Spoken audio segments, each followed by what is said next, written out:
vamos a ir otra vez, una vez más a Cantar de los Cantares, en el capítulo 7. Cantar de los Cantares en el capítulo 7, vamos a leer el versículo 4, que dice así: tu cuello como torre de marfil, tus ojos como los estanques de Gihón junto a la puerta de Rabín, tu nariz como la torre del Líbano que mira hacia Damasco. Vamos a mirar y rogar al Señor que en su gracia nos conceda, nos permita, nos ayude a ver con claridad este pasaje y pensar en una buena defensa del vivir de la iglesia, de nuestro evangelio, de nuestra manera de andar, cómo podemos andar cada día de esta manera. Así que vamos a orar al Padre. Señor Padre bendito, te damos muchas gracias por una vez más que permites que tu pueblo pueda estar juntos, reunidos en tu nombre. Gracias, Señor, por tanta compasión y por haber guardado cada una de nuestras vidas, Señor, en los quehaceres diarios. Recibimos fuerza de ti, Señor, para cada día. Y ruego, Señor, que si así ha de ser el día de mañana, que podamos tomar fuerza de ti en tu gracia, Señor, para poder vivirlo como lo has hecho hoy también con nosotros. Gracias por tu cuidado, Señor, en todo tiempo. Gracias, Señor, por cada uno de mis hermanos. Gracias por tu palabra, Señor, que anima y confronta nuestro corazón también, que nos lleva a considerar la obra de Cristo en todo tiempo.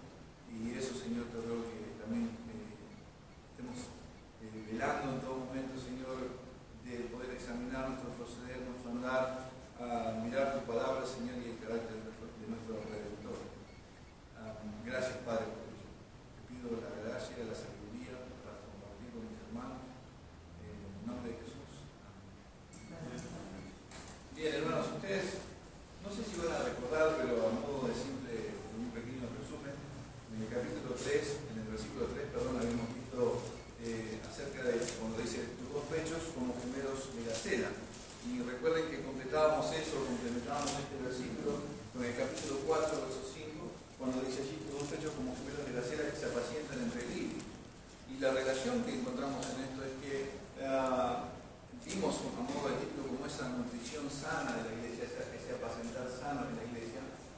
¿Y cómo se va esto? Es como si se generara, permítame decirlo así, esa rueda en el crecimiento, a manera que aquellas crías de gacelas que se asemeja ahí, que se nutrían en un tiempo alrededor de esos lirios, y estos lirios también tienen que ver con la iglesia, y esas crías vemos como pequeñitos en el Señor, que son añadidos a la iglesia, no quedan en ese mismo estado para siempre, sino que son nutridos, apacentados por la misma comunión de la iglesia, por la palabra del Señor y por supuesto que por el pastorio hijo de los cristianos, por nuestro Señor Jesucristo mismo. Entonces ya pasan de estar de ese estado, de estar apacentándose, ¿sí? Entre lirios, para ahora poderse hacer esa misma tarea que al tiempo atrás recibían de los demás. ¿Sí? El hecho de, y eso pasa con nosotros. Llega un niño, un bebé en Cristo, el Señor salva a cada uno de los suyos, de los cuales Él ha llamado, los pone en el cuerpo, los trae a su iglesia, y mientras, o durante un tiempo, el tiempo que Él lo cree conveniente, porque el crecimiento lo da el Señor, ese bebé se va alimentando de la leche espiritual no adulterada, va creciendo en la gracia y el conocimiento del Señor, y ayudado también por la actividad propia de cada miembro de la iglesia, va madurando, va creciendo, y después está en la etapa en la cual él mismo está en la capacidad dada por el Señor de poder hacer la misma tarea que ha recibido o ha sido bendecido por sus hermanos. Entonces vemos que acá en el versículo 3, al no mencionarse que se apacienta entre lirios, miramos que ya da la idea de estar en una etapa, ha madurado con el fin de poder hacer también lo mismo que tiempo atrás fue beneficiado, satisfecho en Cristo Jesús. Amén. Entonces, eso es un poco lo que mirábamos en ese capítulo, en ese versículo. Estoy con el capítulo. En el versículo 4, en el día de hoy, mis hermanos, vamos a mirar acerca de tu cuello como torre de marfil. Esa es la primera parte que vamos a ver de este pasaje. Tu cuello como torre de marfil.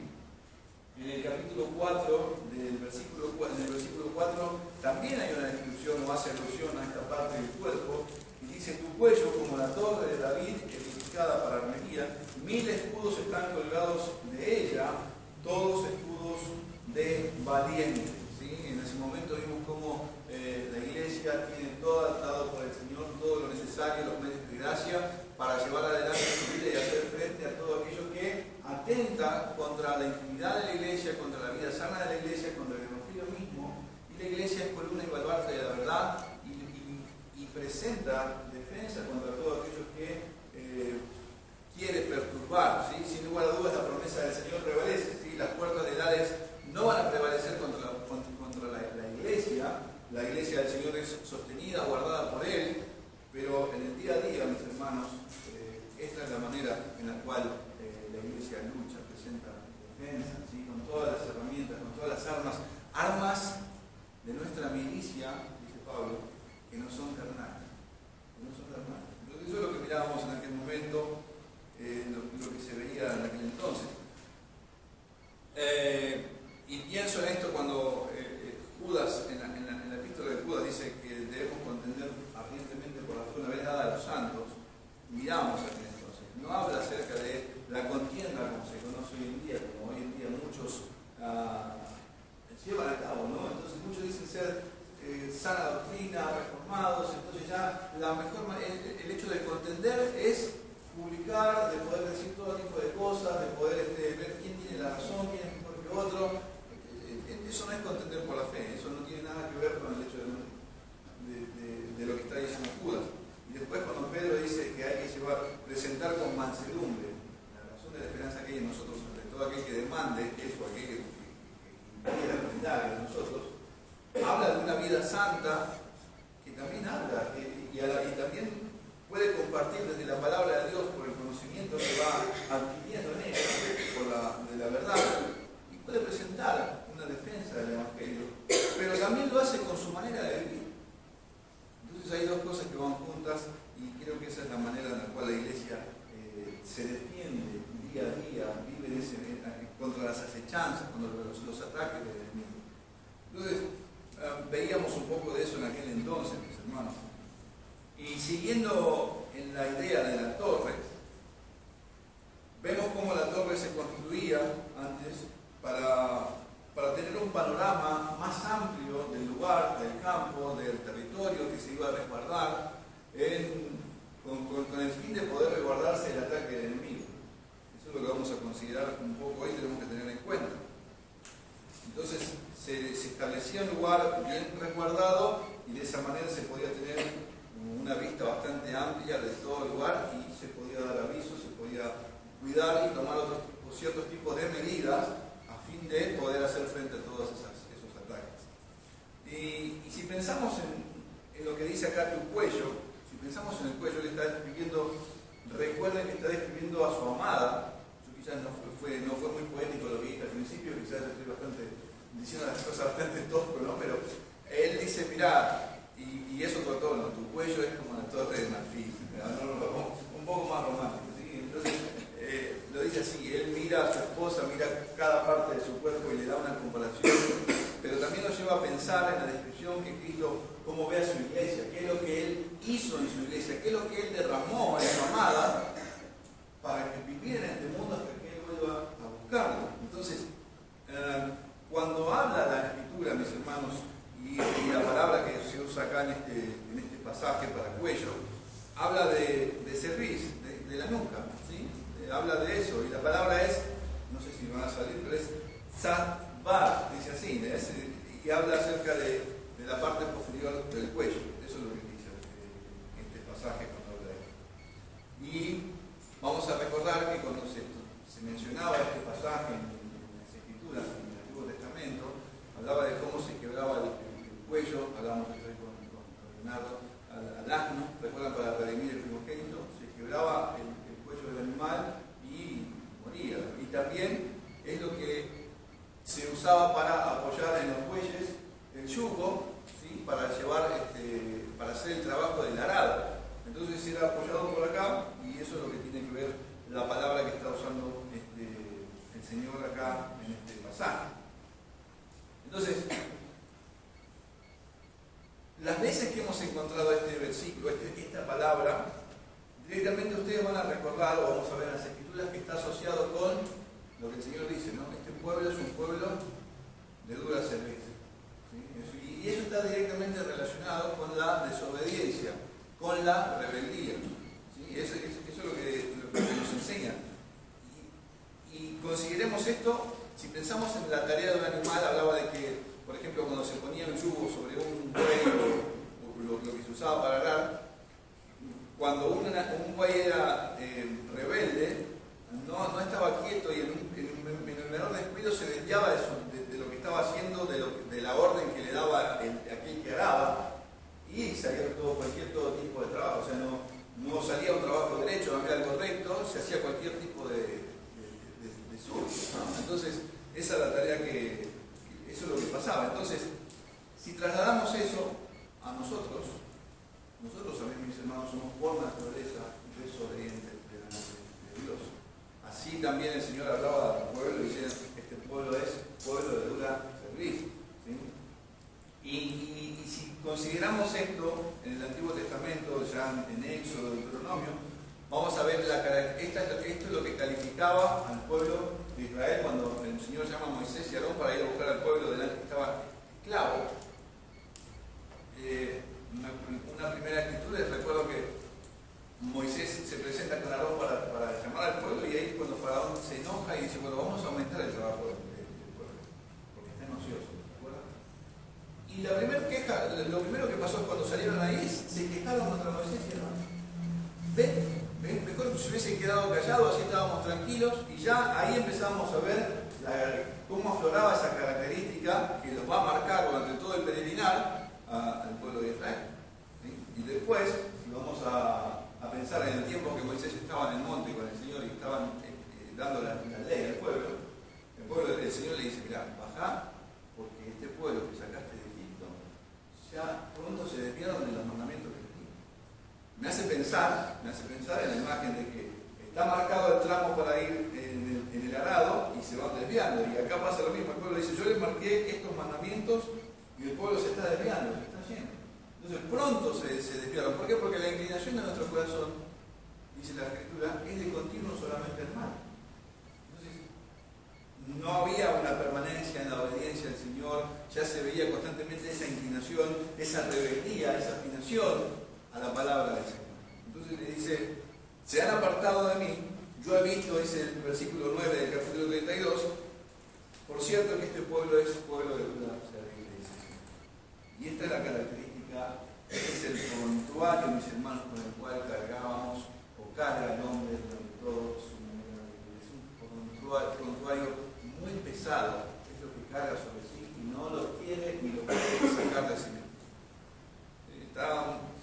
De hecho, Romanos 1 en el versículo 30, cuando habla acerca de las características, dice murmuradores, detractores, aborrecedores, después dice desobedientes a los padres. Y esa es una de las características que está desde el nacimiento y perdura a lo largo de toda la vida del hombre. Entonces eso es algo que lo hace para con el hombre, evidentemente lo hace para Dios, lo hace directamente con él. También vamos a encontrar como la palabra contumaz, rebeldes, indómitos. Esa es, mis hermanos, la condición que llevamos cada uno de nosotros, y hablo así pensando, estando sin Dios y sin esperanza. Esa era nuestra manera de vivir. Es algo que está adherido, mis hermanos, desde el nacimiento. Es aquello que tenemos cada uno de nosotros todos en común. Si hay algo en lo cual coincidimos es en la desobediencia. Eso es lo que tenemos.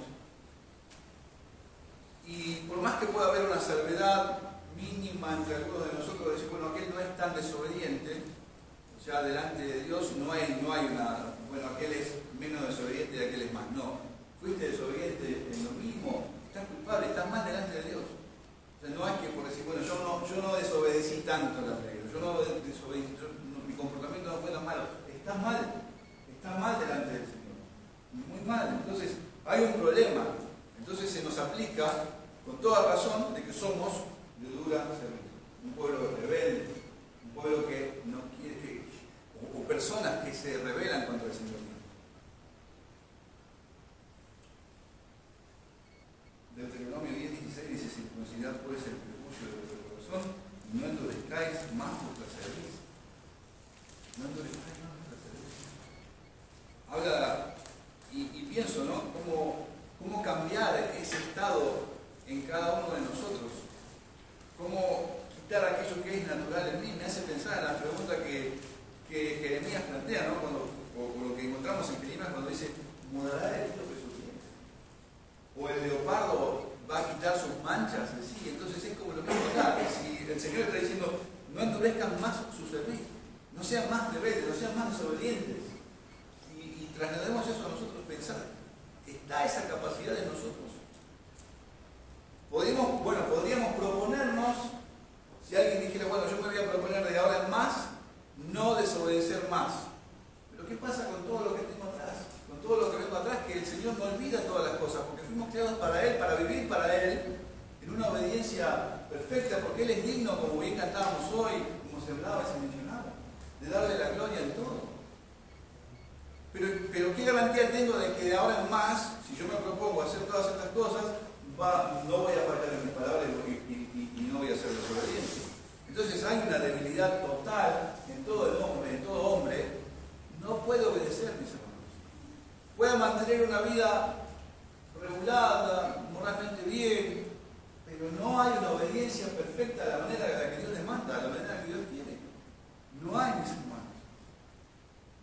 Podemos aprender buenos modales, pero estar en paz con Dios, por el hecho de no tener ningún tipo de culpa en cuanto a la desobediencia, en cuanto a todo tipo de males pecados contra Él, no, es imposible para nosotros, es imposible.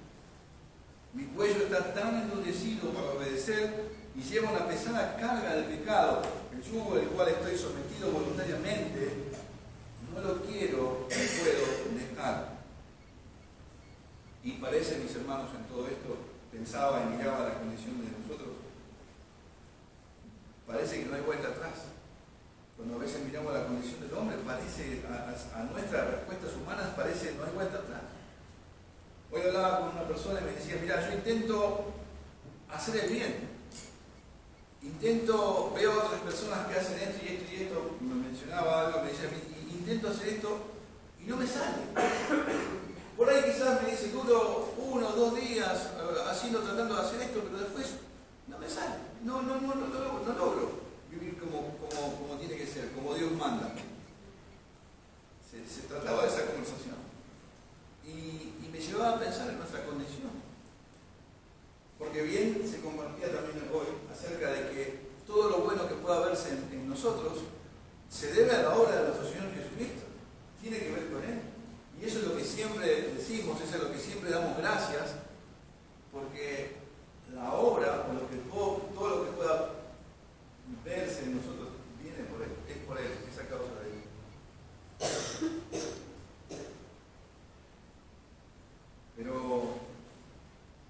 Pero pensando en el hombre, mis hermanos, sin Dios y sin esperanza, no hay vuelta atrás en sus propias fuerzas. En sí mismo, por sí mismo, no puede revertir esa situación. Vive en desobediencia constante, todo el tiempo, todo momento. Por lo tanto, la palabra enseña, como hemos visto, lo mencionaba también este domingo, que la ira de Dios viene sobre los hijos de desobediencia. Viene sobre ellos. Pero gracias damos a Dios. Exaltamos, mis hermanos, su nombre, su misericordia, porque estando en esa condición, Él mostró su amor para con nosotros, hizo evidente sus bondades por medio de nuestro Señor Jesucristo.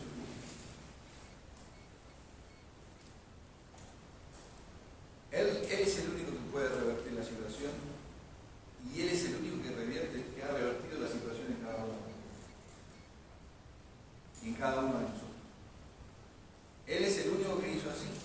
Él revierte la grave situación de una forma en la cual el desobediente no espera, y con un amor contrario al nuestro, saca a luz una obediencia excelente, perfecta y sin precedentes en la historia del hombre.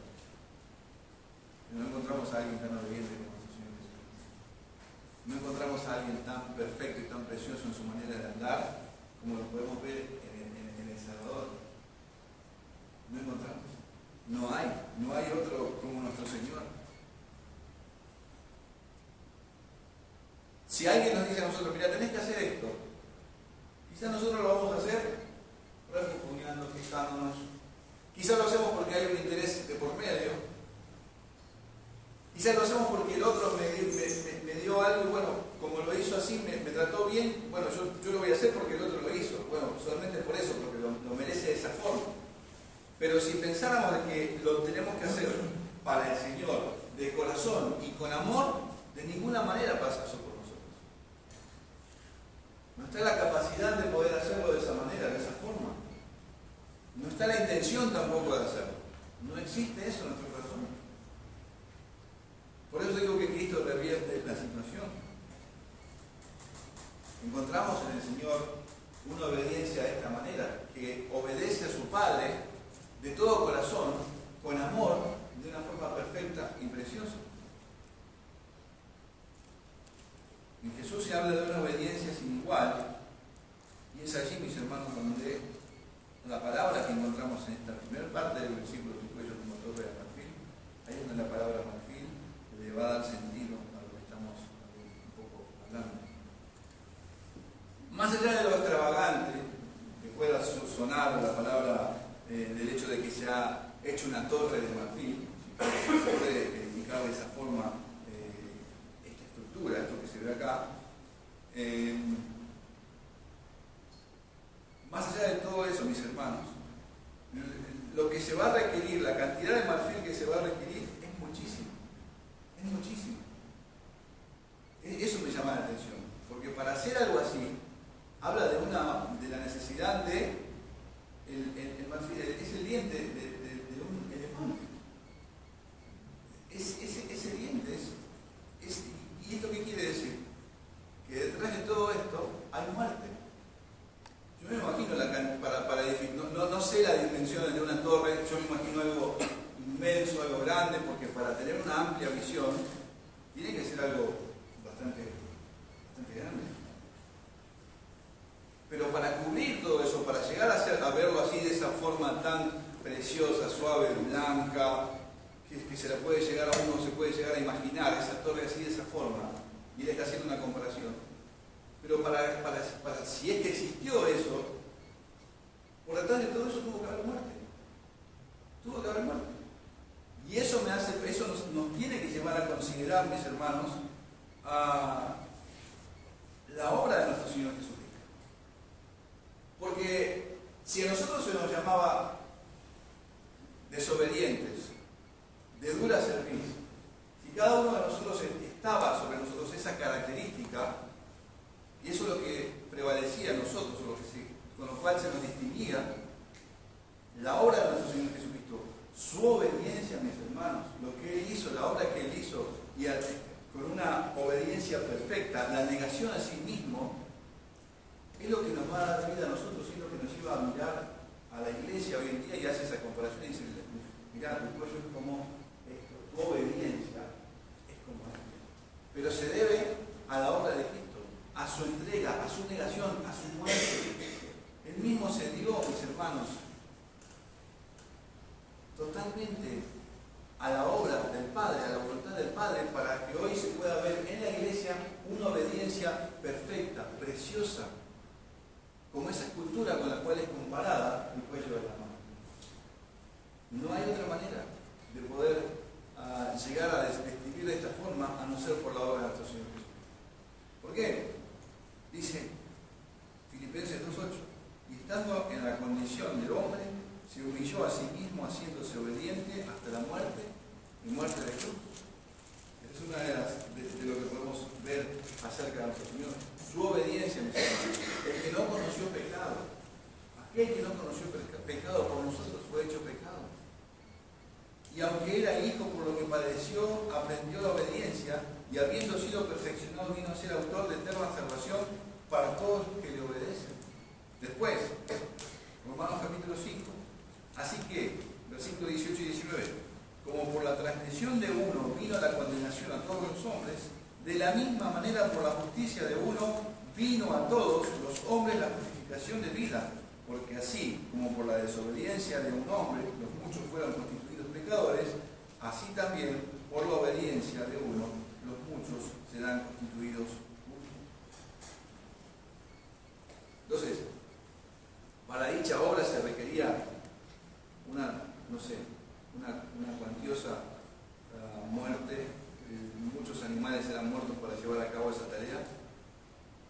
en la obra de la iglesia fue eficaz para hacerla perfecta la obediencia a nuestro Señor Jesucristo, su vida preciosa.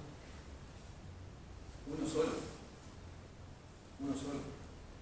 Eso es lo que hace que la iglesia pueda andar en la obediencia y no sea llamada, o no podamos andar en medio de otras cerveza. Es por causa de Cristo, por su obra, de que hay justicia, de que hay obediencia, que se puede vivir ahora sí de esa manera para el Señor. Por eso Romanos 5 también dice, porque Cristo cuando aún éramos débiles, a su tiempo murió por los impíos. Ahora, esa obra, esa muerte, mis hermanos, cuando el Señor nos permite, cuando el Padre nos lleva a mirar a Cristo, aquel que se dio y se entregó por nosotros, esa muerte nos lleva a considerar la obra de nuestro Señor, y es lo que Pablo dice, el amor de Cristo nos contiene, ¿sí? Pensando esto, que si uno murió por todos, luego todos murieron, y por todos murió para que los que viven ya no vivan para sí. Es como lo que bien se mencionaba el Pablo, ¿no? Lo que ahora vivo en la fe del Hijo de Dios, ya no vivo yo. Si Cristo se dio por mí, el que no conoció pecado se dio por mí, el justo se dio por mí que yo era injusto, por lo tanto ahora ese amor, esa entrega me constriñe, me lleva a vivir por aquel que se entregó y murió por mí.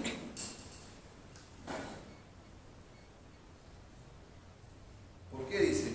Para que los que viven ya no vivan para sí, sino para aquel que murió y resucitó por ellos. Ese es el estado en el que nos encontró Cristo, mis hermanos. Esclavos, con una rebeldía tremenda, desobedientes, todo el tiempo. Y Él vino y hizo una obra perfecta y preciosa. Y nos llamó. Y nosotros oímos su voz. Y corrimos a Él. Por eso me hace pensar también cuando el Señor dice: venid a mí todos los que estáis trabajados y cargados, y yo os haré descansar. Nosotros estábamos cargados, completamente cargados de pecado, mis hermanos. Y yo os haré descansar. Llevad mi yugo sobre vosotros y aprended de mí, que soy manso y humilde de corazón. Me hallaréis descanso para vuestras almas, porque mi yugo es fácil y ligera mi carga. Ahora sí, por la obra de Cristo, por Él, por su sacrificio. La obediencia, mis hermanos, ya no es una carga para nosotros. Ya no es algo gravoso, como nos enseña también Juan en su epístola. Que el amor a Dios es guardar sus mandamientos. Y estos mandamientos no son gravosos, no es una carga, no es algo que es un fastidio para nosotros, que pasa cierto tiempo y ya nos cansamos y tiramos de nosotros el yugo. No. Es un deleite, mis hermanos, y eso es el amor a Dios. Y el amor a Dios tiene que ver con guardar sus mandamientos, esa es la obediencia. De manera que por esa obra de nuestro Señor debemos considerarnos muertos al pecado, pero vivos para Dios, en Cristo Jesús, Señor nuestro.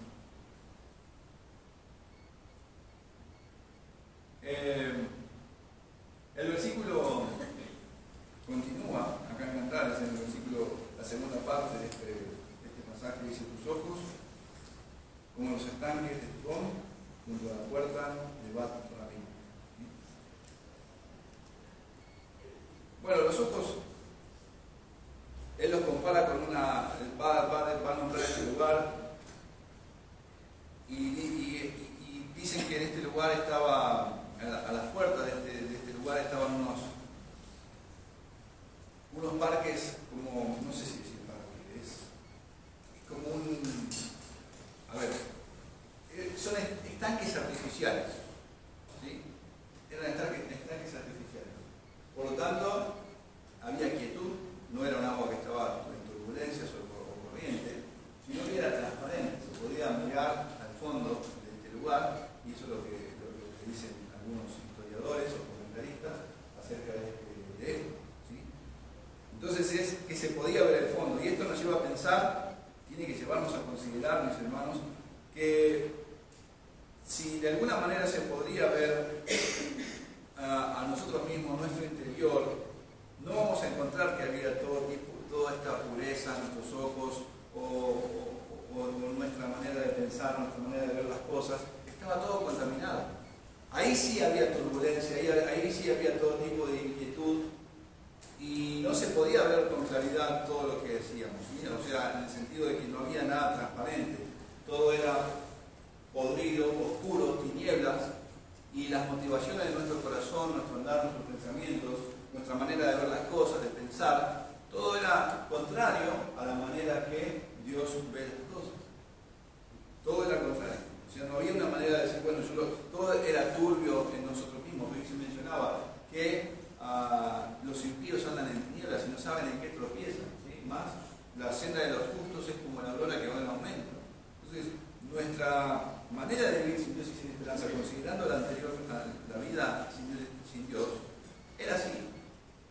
La manera de ver las cosas era todo pervertido. Por eso Pablo mismo dice en Tito, todas las cosas son puras para los puros, más para los corrompidos, incrédulos, nada les es puro, pues hasta su mente y su conciencia están corrompidas. Esa es nuestra manera de pensar. Si nos guiamos por las apariencias, pensamos que podíamos ver el corazón del otro, las intenciones, entonces esa era nuestra manera de vivir, mis hermanos. Todo lo veíamos distorsionados, nos guiamos según nuestro injusto juicio. Este es mi parecer, esta es mi manera de ver las cosas. Pensábamos que veíamos las intenciones del corazón como el llanto. ¿Se acuerdan con David? Sí, veo la malicia del corazón. Veo ahora. Ese es nuestro proceder normal. Esa es nuestra manera de vivir. O por las apariencias, como Samuel. ¿Sí? Se presentan los hermanos de David y dice, bueno, este es el ungido. Y el Señor le dice, mira, yo no me guío de esa forma, yo no miro las cosas así. Yo miro el corazón. Al Señor miraba el corazón. Nuestro Señor Jesucristo no tenía necesidad de que nadie le diese testimonio, porque él sabía lo que había en el corazón del hombre, pero nosotros no. Pero al estar pervertidos sin Cristo, todas estas cosas abundaban en cada uno de nosotros. O sea, no había nada de transparencia, como se puede comparar si tus ojos son como estos estanques, con agua clara, transparente, que se puede ver al fondo, y no hay nada que perturbe, que se pueda mirar lo que hay atrás. Pero mis hermanos, nosotros estábamos con todo tipo de turbulencias, el barro, la tierra se movía para todos lados y no había nada transparente en nosotros. Pero cuando nuestro Señor Jesucristo abrió nuestros ojos, mis hermanos, cuando Él en su misericordia borró cada uno de nosotros, me hace pensar este proceso me hace pensar en la obra que Él hizo con el ciego de Betsaida, ¿se acuerdan? Cuando Él llega en un momento, hace barro, le toca los ojos y la persona empieza a recibir la vista, ¿no? Pero no ve todas las cosas de momento con claridad. Eso me hace pensar en la obra de Dios con nosotros, en el creyente. Quizás pasa así, no vemos las cosas desde el momento ya claramente, como tiene que ser, pero fíjense que el ciego vuelve al Señor y le dice, bueno, veo a los hombres como árboles, pero veo que andan, ¿sí? Pero después, en ese contacto con el Señor mismo, volviendo a Él mismo, Él vuelve a obrar en su vida y ya ve las cosas con más claridad, ya hay más distinción, ya puede verlas de una manera mejor. Entonces, ese trato con el Señor, esa comunión con el Señor que va creciendo, que va en aumento, ese contacto con las Escrituras mismas, ese contacto con la iglesia, esa intimidad con la iglesia, es lo que nos lleva a poder ir de una manera, se puede decir, quitando las aguas, se va dispersando todo tipo de suciedad e inmundicia para poder ver con claridad las cosas. Y ya no vamos a mirar como aquellos que están, que dice acá, esos corrompidos e incrédulos. Porque miramos las cosas como el Señor ve, o rogamos al Señor que nos ayude en su gracia a verlas como las ve, que es acorde a la luz de su palabra, y no según mi parecer, no según mi manera de pensar. Ya no me voy a conducir por las apariencias, ya no voy a andar juzgando de una manera injusta, sino que razono a la luz de las Escrituras, puedo mirar la palabra de Dios y decir, bueno, esto es así, o esto lo veo así porque la palabra me enseña que esto es así, no según mi parecer. Esto me hace considerar o me hace pensar también que aún sirve para mirarme a mí mismo. ¿Sí? La obra de Dios me lleva a mirarme a mí mismo. ¿Por qué? Bueno, hoy pensaba miraba un poco lo que dice Apocalipsis capítulo 3, verso 18, y dice, y unge tus ojos con colirio para que veas. Y la obra del Señor no es solamente para poder ver hacia afuera, sino también para poder ver en ti mismo a través de su palabra. ¿Sí? Entonces, dice, unge tus ojos con colirio para que veas. Y el estado en el que se encuentra la iglesia es que se veía a sí mismo sin necesidad del Señor, se veía rica, que no tenía necesidad de nada, se veía fuerte. Sin embargo, la característica que él le da, le dice, mira, vos estás pobre, miserable, ciega y desnuda.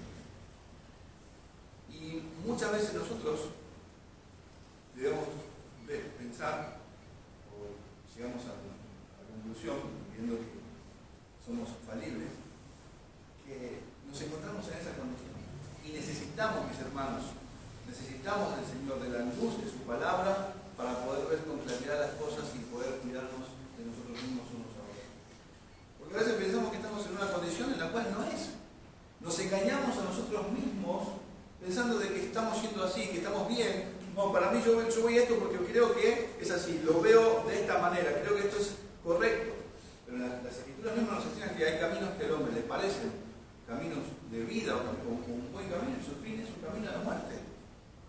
Entonces ahí me estoy guiando por mi parecer, esto es lo que ven mis ojos, esto es lo que puedo ver. Entonces, si estoy viendo según mi manera, según mi carne, mis ideas, no hay claridad. No hay claridad a la luz de las escrituras. No hay claridad.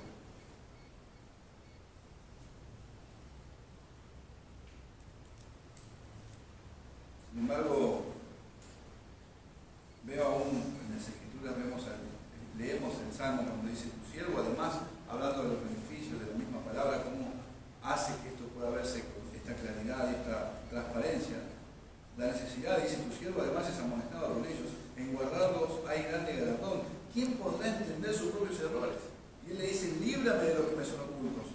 Preserva también a tu siervo de las soberbias, que no se enseñoreen de mí, entonces seré íntegro y estaré limpio de gran rebelión. Pero ahora, si yo tengo que examinarme y los parámetros que uso son mis propios parámetros, mis propias ideas, mi parecer, según lo que yo veo, estoy mal. Ya estoy mal. Porque mi vara es bajita, mi parecer es muy corto, mi vista es muy ciega, me puedo estar engañando a mí mismo. Pero sin embargo la palabra del Señor, mis hermanos, va a dar paz a nuestro corazón porque es según su voluntad, según su parecer, es como Él ve las cosas, es como son, como Él dice, no como yo digo. Por eso también dice, mucha paz tienen los que aman tu ley y no hay para ellos tropiezo. No hay para ellos tropiezo. Porque hay una claridad para poder ver todas las cosas, no hay nada que perturbe nuestro mirar, nuestros ojos son, si de alguna manera se puede decir, transparentes, se puede ver con claridad, hay luz en nuestros ojos, a causa de la comunión con el Señor, con su iglesia y la palabra del Señor.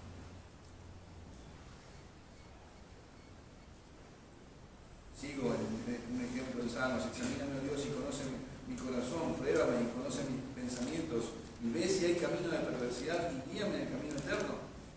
Otra vez, no se puede hacer esto, o no va a ser un examen con cordura, si no es en las escrituras, si no es a la luz de la palabra del Señor. Porque me voy a ver a mí de otra manera, me voy a ver a mí. El Señor dice también en Mateo 6:22, la lámpara del cuerpo es el ojo, así que si tu ojo es bueno, todo tu cuerpo está lleno de luz, pero si tu ojo es maligno, todo tu cuerpo está en tinieblas. Así que si la luz que hay en ti es tinieblas, ¿cuántas no serán las mismas tinieblas? Entonces, en nosotros, mis hermanos, ha resplandecido el Señor. Él como veíamos la otra vez, Él ha revivido todo, o nos ha dado vida, y todos nuestros sentidos están en un buen funcionamiento por Él. Ya no estamos muertos en delitos y pecados. Nuestro oído fue vivificado por Él, nuestros ojos, nuestra boca, nuestra lengua, todo nuestro ser ha sido vivificado por Él. Pero hay riesgo de que si nosotros nos guiamos con nosotros mismos, las cosas las vamos a terminar viendo según nuestro parecer y no acorde a lo que el Señor dice en su palabra. No acorde a lo que Él dice.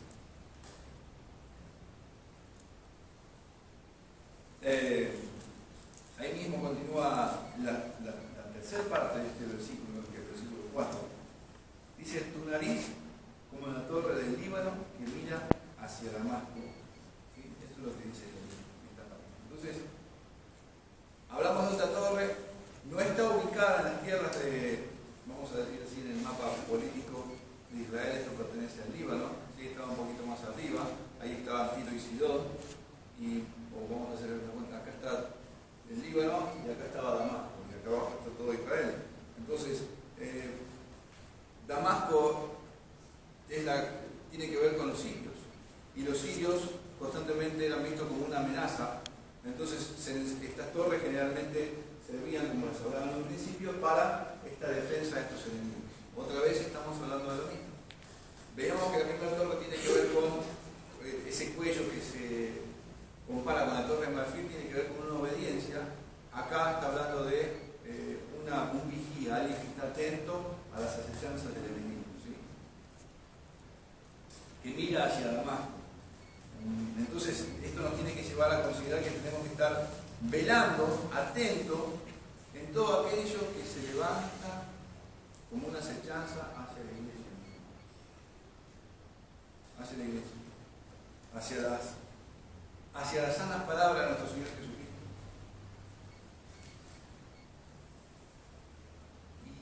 Y tiene que ver con otro sentido.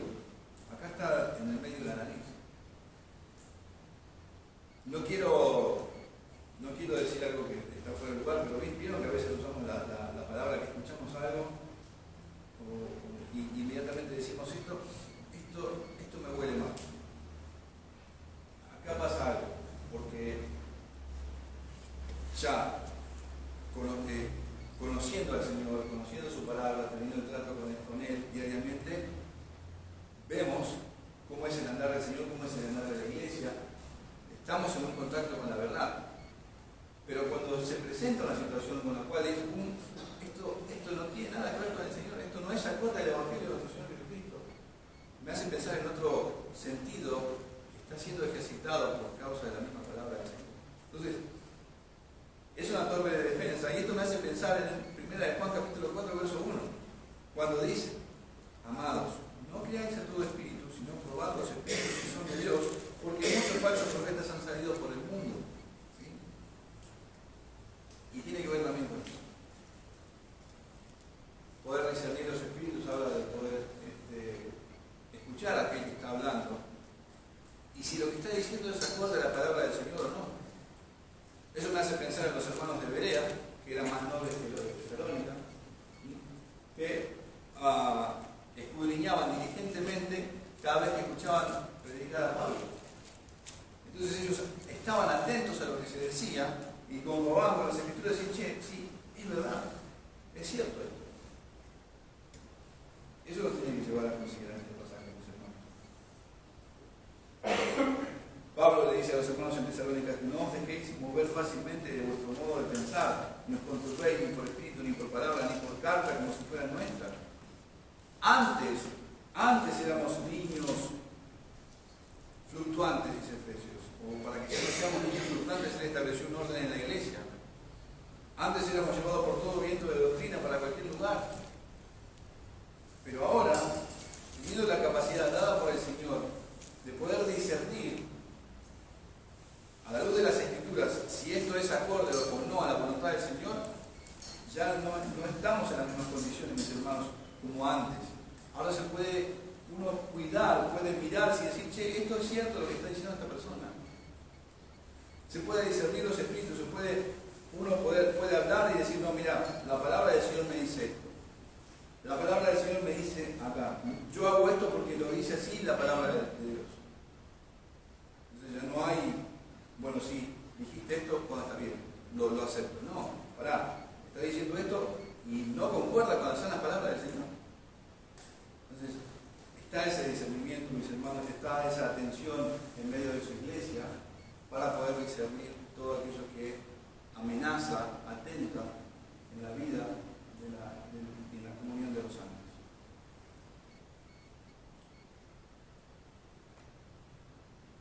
Pedro mismo dice en su primera epístola, capítulo 5, sed sobrios y velad porque vuestro vuestro adversario, el diablo, como león rugiente, anda alrededor buscando a quien devorar, al cual resistid firmes en la fe, sabiendo que los mismos padecimientos se van cumpliendo en vuestros hermanos en todo el mundo.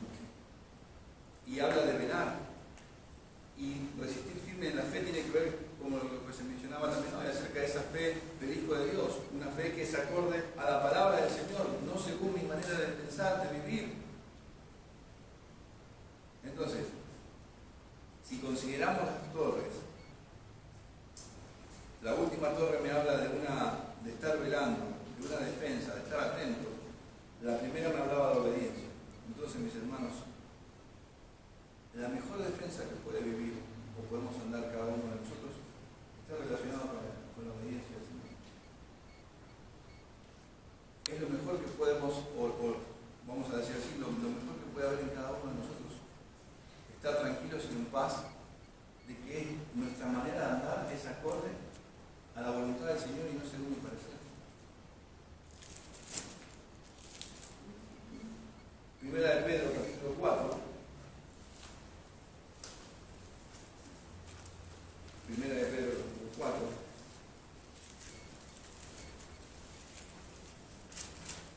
Dice así.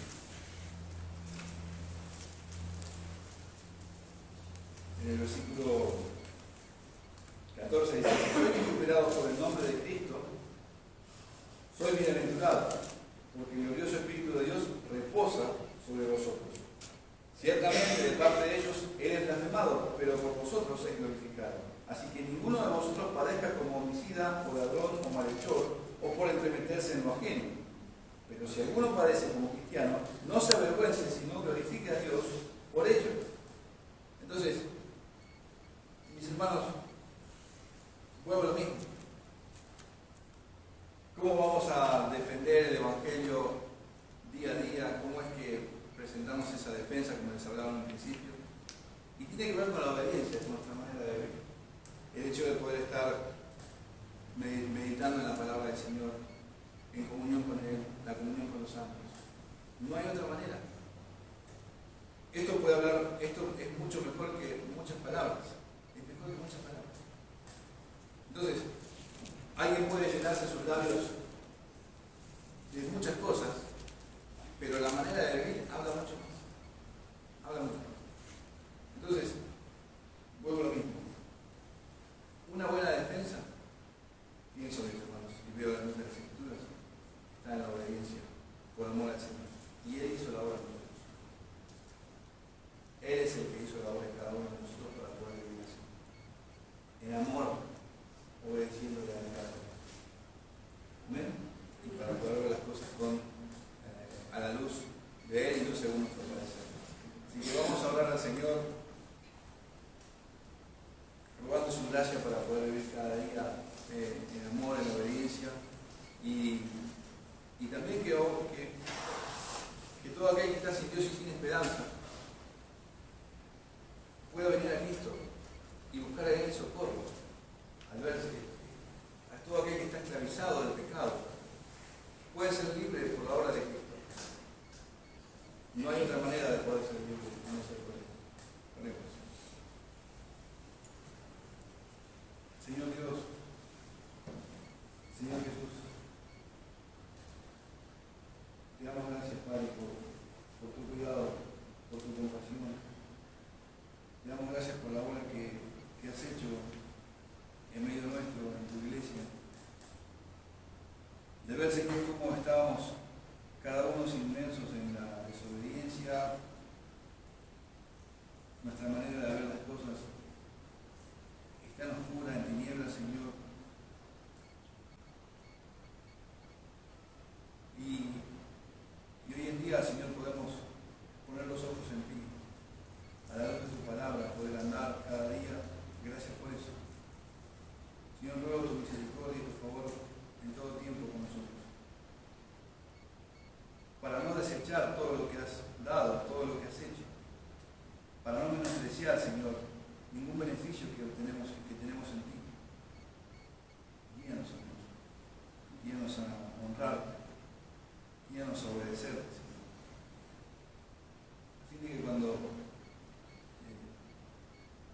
cada día ese sea nuestro sentir.